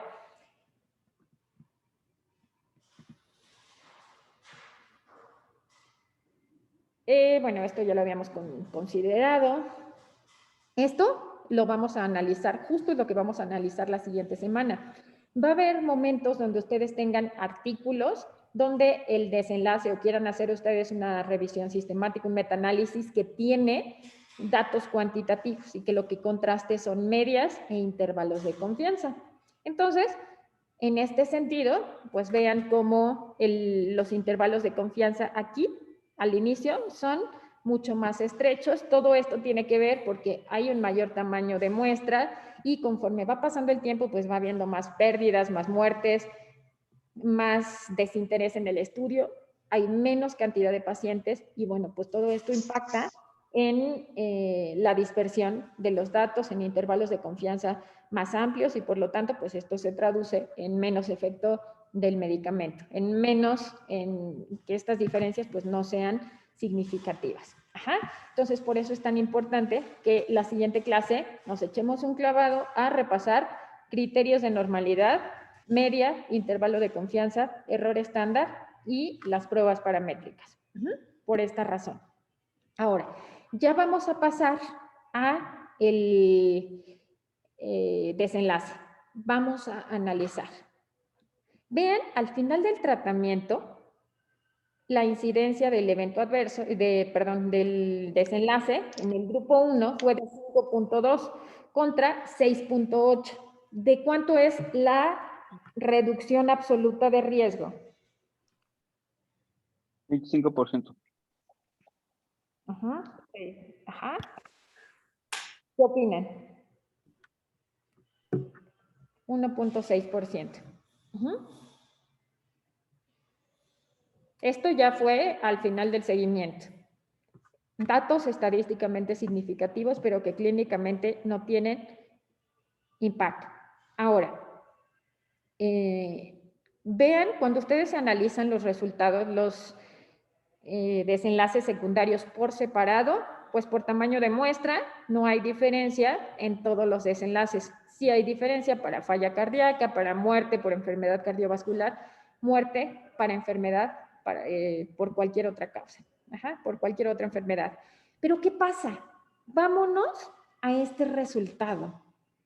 Uno, llama la atención por qué se considera aquí como desenlace la enfermedad renal crónica. Ese no era uno de los desenlaces que ellos estaban buscando. Este es un evento adverso. Los eventos adversos generalmente los separamos y los ponemos en el último cuadro. Entonces aquí, pues de inicio se está mezclando. Pero, ¿qué pasa cuando analizamos? Bueno, ya vimos que la diferencia del desenlace es 1.6. Pero, ¿qué pasa con este evento adverso? ¿Qué opina? Creo que este evento adverso particularmente, primero se revolvió, como usted bien dice, como de repente apareció de manera extraña como uno de los objetivos del estudio. Pero el otro punto es que nunca estuvo preplaneado.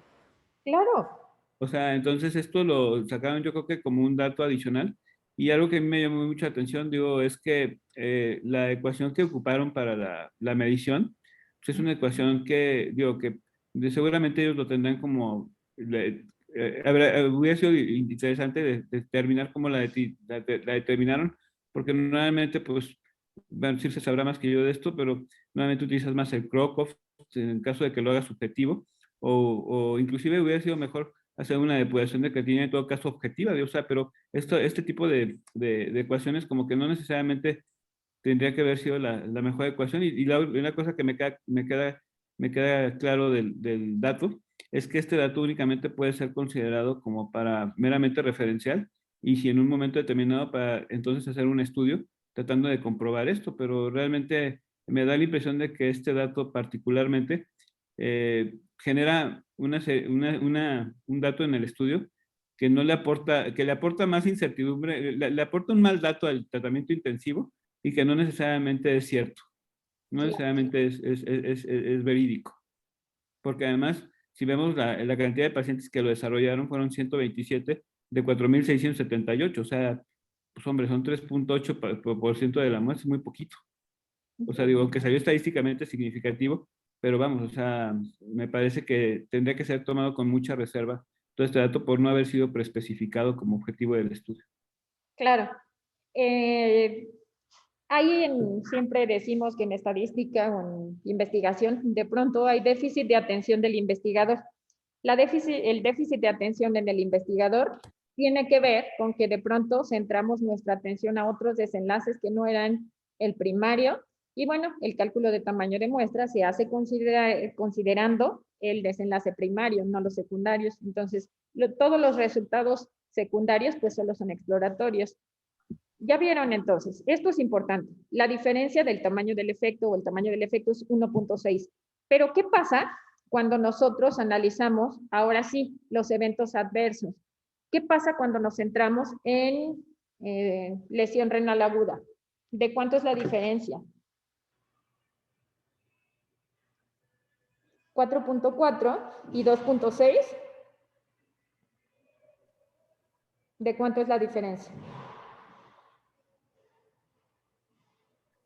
1.71 lo marcan aquí, o sea, realmente el punto es que fue salió con significancia estadística como protectora del tratamiento estándar.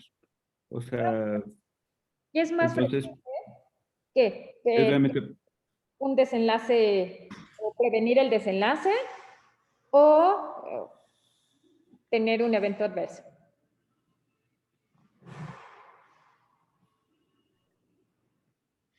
¿Qué pasa aquí? ¿De cuánto eran los números necesarios a tratar? Por ahí venían. ¿Se acuerdan?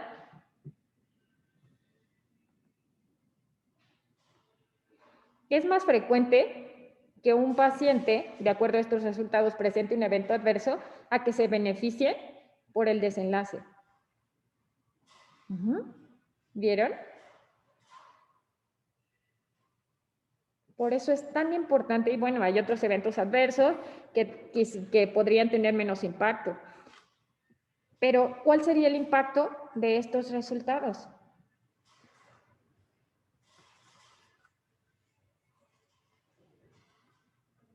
Para quien me puso en la tarea que ustedes optarían por dar un control intensivo, ¿cambian su perspectiva?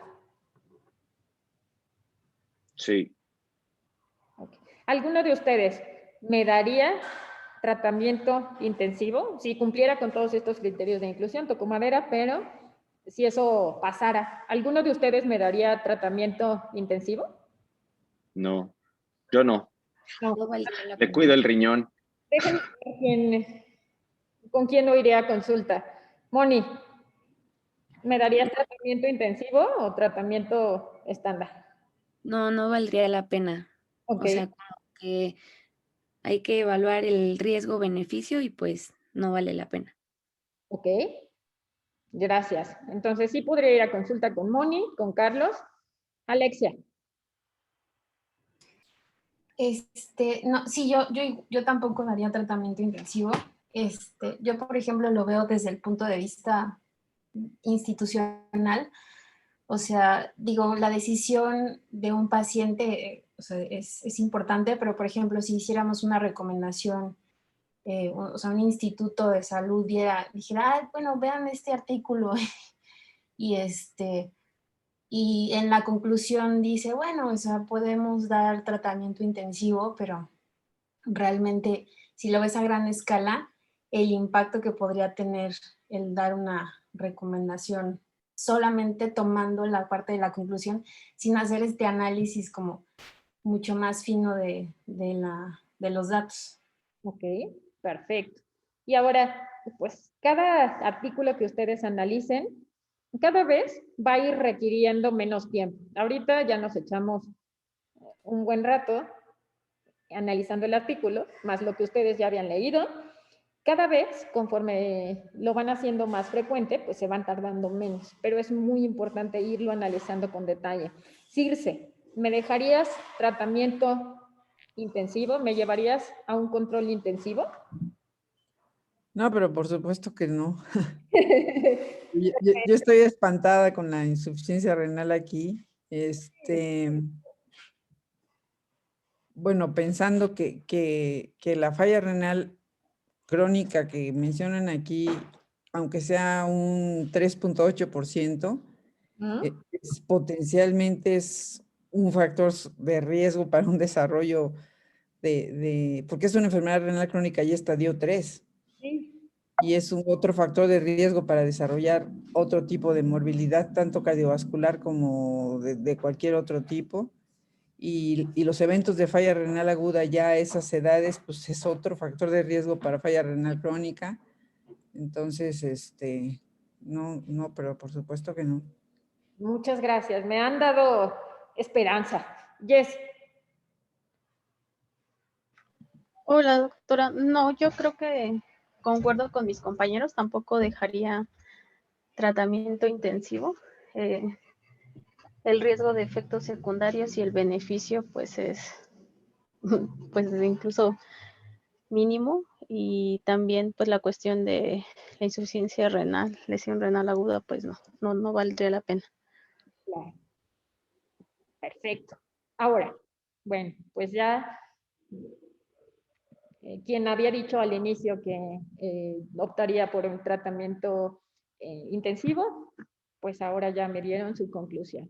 Ahora, la manera en cómo fuimos llevando la clase fue acercándonos desde el diseño arquitectónico, desde el modelo de Feinstein, que es lo que ustedes al atender a cualquier paciente, ya sea en nutrición, ya sea en la clínica y en cualquier especialidad, pues es lo que hacemos en todo momento. Para prescribir una recomendación, necesitamos sustentarlo en la evidencia, en todas las condiciones del paciente. Ya vimos cómo en este mismo, aun cuando fueran poblaciones que cumplan con los mismos criterios de inclusión, ya vimos cómo el medicamento se comporta de manera diferente en los diferentes subgrupos.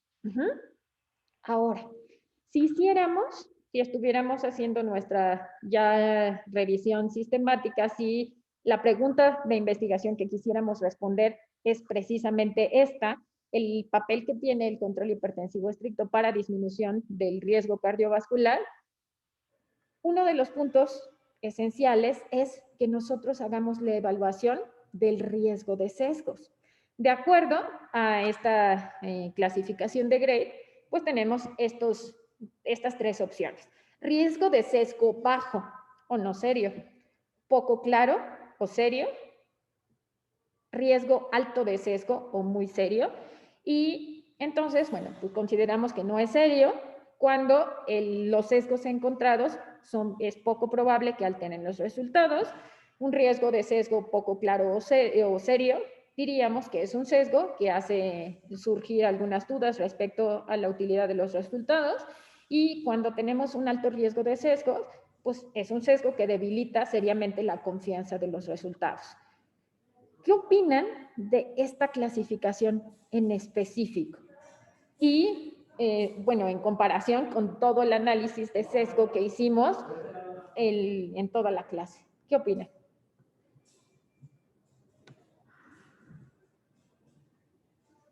Yo creo que es muy importante considerar esta clasificación y considerar en general los sesgos. Por ejemplo, en el artículo que analizamos, yo pude concluir que no hubo nutriólogos porque, no sé, en el estado basal había muchas cosas como lo que mencionaba Circe de la obesidad, o sea, está el IMC, pero no determinan cuánto por ciento de grasa, por ejemplo, o el tipo de dieta que llevaban, si hacían actividad física, y pues considero que esos son riesgos, pues, serios, o sea, es un riesgo alto y Ok, que sí provocó sesgos. perfecto. Ok, entonces, Moni lo dejaría como un riesgo de sesgo poco claro o serio. Dejaríamos Yo eso. diría como serio no, muy serio, como muy serio lo que no se consideró en el estado basal. Ok. ¿Los demás qué opinan?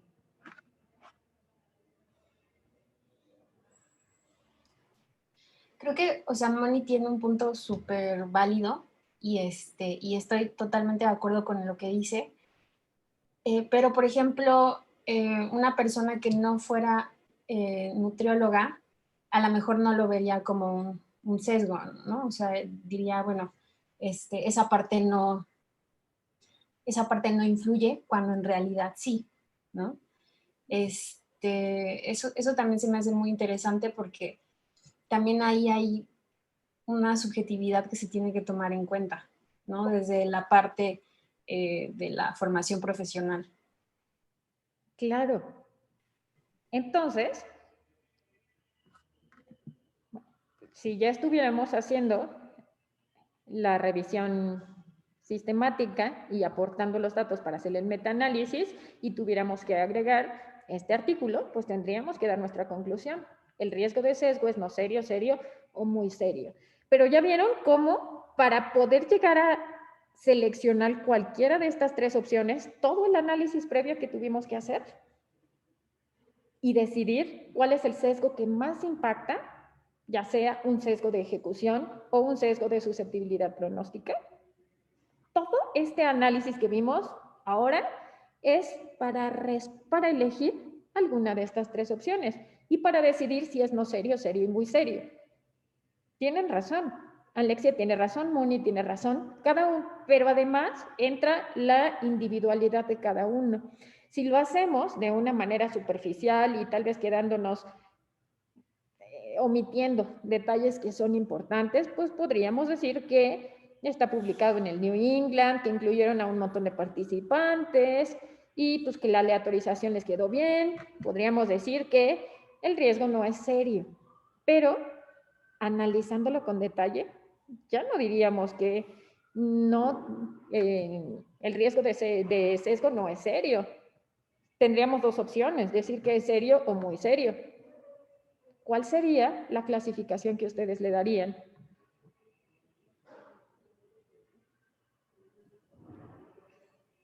Pues yo le daría muy serio, pero no sé si soy muy estricta.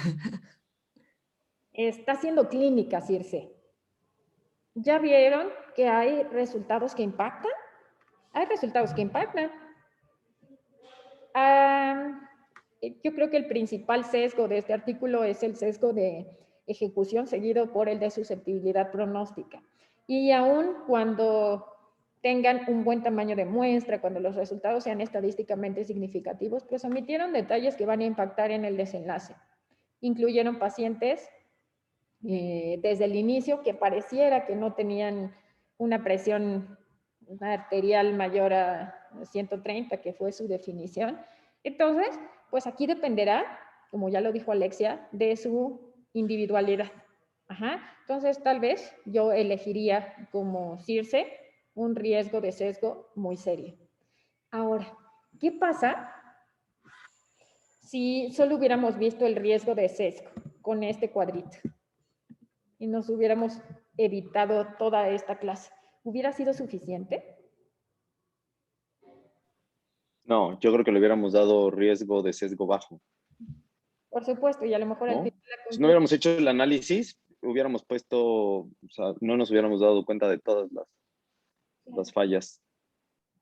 entonces, si está publicado en el New England y no están, ya vieron que no están exentos de tener errores. Y ahora, pues toda esa información que está ahí está disponible para que ustedes puedan tomar decisiones. Entonces, ahora es responsabilidad suya el irlo interpretando de forma adecuada. Requiere un montón de ejercicios. Me da mucho gusto escuchar al final su conclusión y saber que ponderan tan alto la relevancia clínica. Y no es que Circe sea muy estricta, está siendo clínica, está ponderando la relevancia clínica, así como todos ustedes. Entonces, pues esto sería todo por la clase de hoy. No sé, chicos, si tengan alguna pregunta, comentario. Discúlpenme, por favor, por la llegada tarde. La siguiente semana estaremos a tiempo. Quiero nada más enseñarles su tarea para la siguiente semana y si tuvieran algún comentario, los escucho.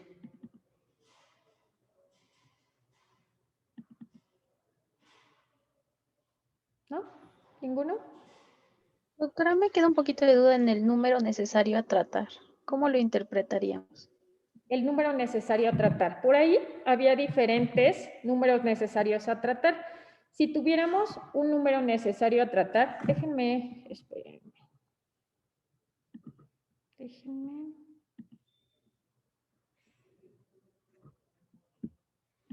Un número necesario a tratar de 90. Esto implicaría que para que un paciente se beneficie del desenlace, tú tienes que tratar a 90 pacientes. Espere, ya me acordé. Déjenme. Entonces, ¿cuál sería el número necesario a tratar ideal?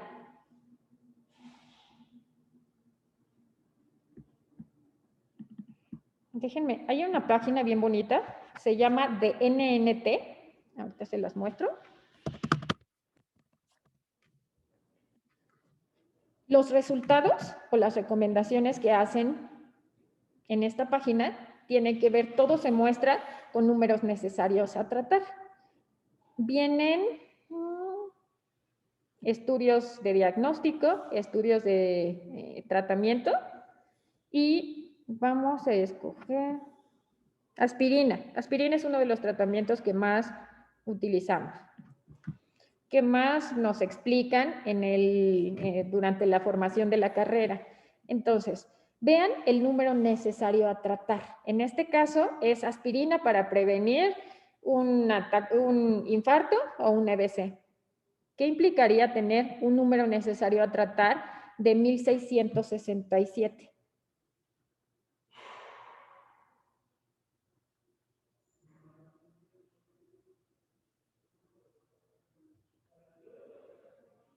Entonces, siempre que quieras comparar estudios con aspirina, tienes que reunir 1,667 pacientes mínimo. No. Es el número necesario a tratar aquí de 1667, lo que implica es que en esta población, si yo quiero prevenir un infarto o un EBC, aquí como prevención primaria, yo debo tratar a 1667 sujetos para que se beneficie uno. Ah, wow. Lo ideal sería... Son muchos. Nosotros esperaríamos encontrar un número necesario a tratar ideal de 1. Si eso fuera así, pues sería el tratamiento perfecto. Ahora, ¿cómo sacamos el número necesario a tratar? ¿Se acuerdan de la fórmula? Déjenme.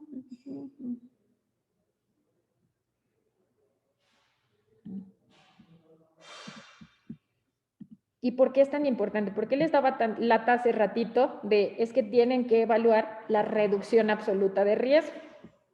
Entonces, el número necesario a tratar, ¿cómo lo sacamos? ¿Se acuerdan de la fórmula?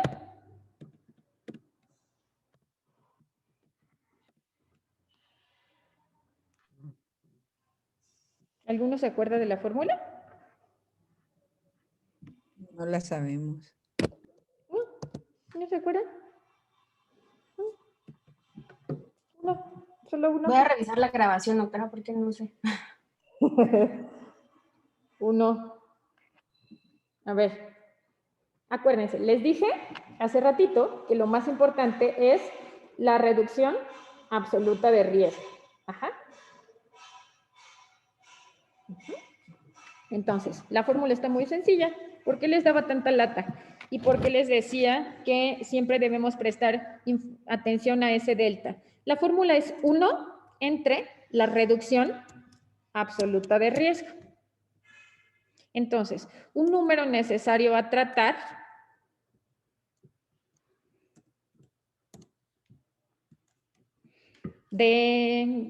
cuando la reducción absoluta de riesgo es de 10, ¿de cuánto nos daría el número necesario a tratar? 1 entre, aquí sería 10%, una diferencia en el tamaño del efecto de un medicamento respecto a otro. Y bueno, supongamos que es este estilo de vida, pérdida de peso, que fuera 10% entre un grupo y el otro, sería 1 entre ese 10%, lo dividimos entre 0.10, ¿y esto cuánto nos da?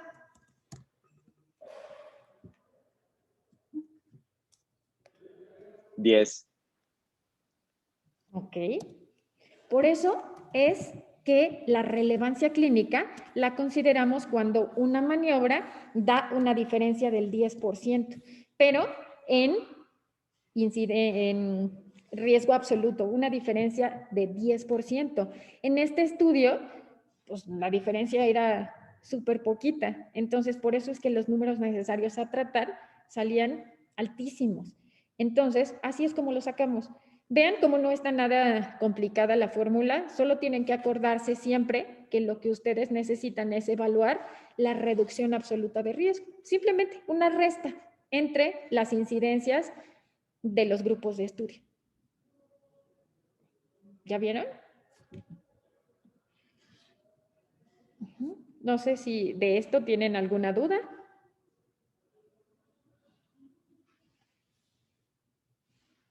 ¿No? No, doctora, gracias. Más adelante vamos a seguir haciendo ejercicios, pero así es como ustedes lo interpretarían. Entonces, el número necesario a tratar que esperaríamos, el ideal sería 1. Pero si tenemos un número necesario a tratar de 10, pues sería una maniobra muy buena, que de verdad tiene impacto en el desenlace.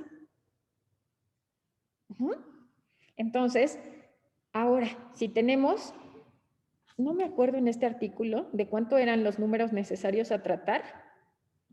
Déjenme, espérenme, vamos a verlo. ¿Se acuerdan? ¿O alguien tiene por ahí el dato?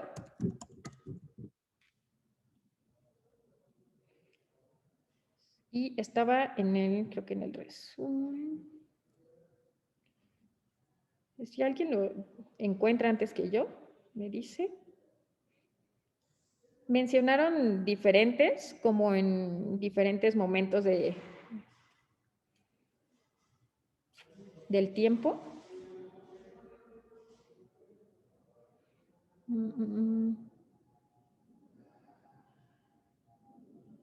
No lo encuentro.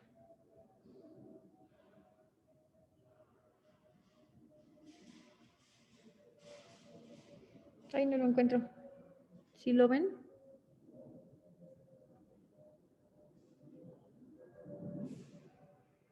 No me acuerdo.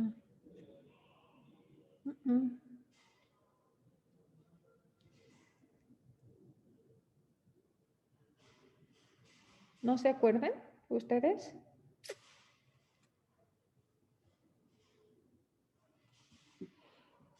También lo estoy buscando, pero no lo encuentro. Yo hasta lo tenía subrayado. ¿Quién sabe dónde lo dejé?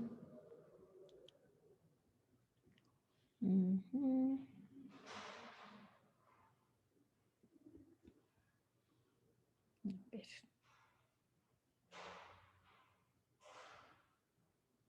Bueno, y si no, lo podríamos calcular. Aquí está. 61, 90 y 172. El número necesario a tratar para prevenir el desenlace primario fue de 61. Es decir, tendríamos que tratar a 61 participantes durante 3 años para que uno se beneficie. Para el siguiente desenlace, que es muerte por cualquier causa, necesitaríamos tratar a 90 participantes con estas condiciones para que uno de ellos se beneficie. Y finalmente, el número necesario a tratar de 172 para muerte cardiovascular, querría decir que debemos tratar a un paciente, deberíamos tratar a 172 pacientes para que uno se beneficie y en este paciente tenga menor riesgo cardiovascular, para que disminuya la muerte cardiovascular. ¿En dónde lo encontró, doctora? Aquí está en la página 107. En Clinical Outcomes. Aquí está. Ahí. Para que lo repasen. Si quieren, nos podemos tomar unos minutitos la siguiente semana y hacemos un ejercicio. ¿Les parece? Sí. Calculamos. Porfa. Ok. La siguiente semana lo repasamos con algún artículo. Déjenme buscar alguno. No los quiero asustar. No se trata de que les diga que ninguna maniobra funciona. Estoy muy asustada. No. Bueno, vamos a revisar algún artículo que es donde sí haya beneficio. Simplemente es para que ustedes tengan pues más cuidado. ¿Les estaba compartiendo la pantalla? Creo que no, ¿verdad? No. Según yo se lo estoy remarcando. Con razón me dijo Carlos que de dónde lo saqué. Listo. Bueno, la siguiente semana les voy a traer un artículo que les dé esperanza con algún medicamento que utilizamos con frecuencia, ¿sale? Les explico la tarea. Van a tener poquita tarea, no los quiero saturar más. Pues acuérdense, la siguiente semana vamos a ver diferencia de medias, vamos a estar trabajando con variables cuantitativas, con SPSS, un poco. En realidad lo que quiero es que nos enfoquemos más en la interpretación y en la utilidad, en cómo lo graficamos. Entonces, este artículo se los voy a compartir al Classroom. Ahorita, si lo quieren ir leyendo, pues se los comparto al chat. Son pacientes que tienen tromboembolia y se quiere evaluar cuáles son las diferencias entre pacientes con tromboembolia y en aquellos que no tienen tromboembolia. Entonces, ¿cuáles son aquellos indicadores clínicos que podrían ayudarnos a hacer el diagnóstico? Entonces, en este cuadro, solo la tarea se va a enfocar en este cuadro, en esta tabla 2. Tienen medias, tienen desviaciones estándar y la tarea, entonces, va a ser que ustedes me digan cuáles variables de estas que están aquí son significativas y por qué. ¿Cuáles de estas les ayudarían a hacer el diagnóstico de tromboembolia pulmonar? Nada más, eso va a ser su tarea. ¿Sale? En la siguiente clase, para lo cual, pues aquí tenemos, esta es otra manera de representar una TD Student. Aquí no les están dando los valores de P, les están dando las diferencias de medias y sus intervalos de confianza. Entonces, de acuerdo a esto, pues tendrían ustedes que decir que P, si tuviéramos aquí una última columna, ¿qué P's serían las significativas? Y de todas estas variables, ¿cuáles les ayudarían a ustedes para hacer el diagnóstico de tromboembolia pulmonar? ¿Sale? ¿Dudas hasta aquí de la tarea? No, doctora. ¿Ninguno?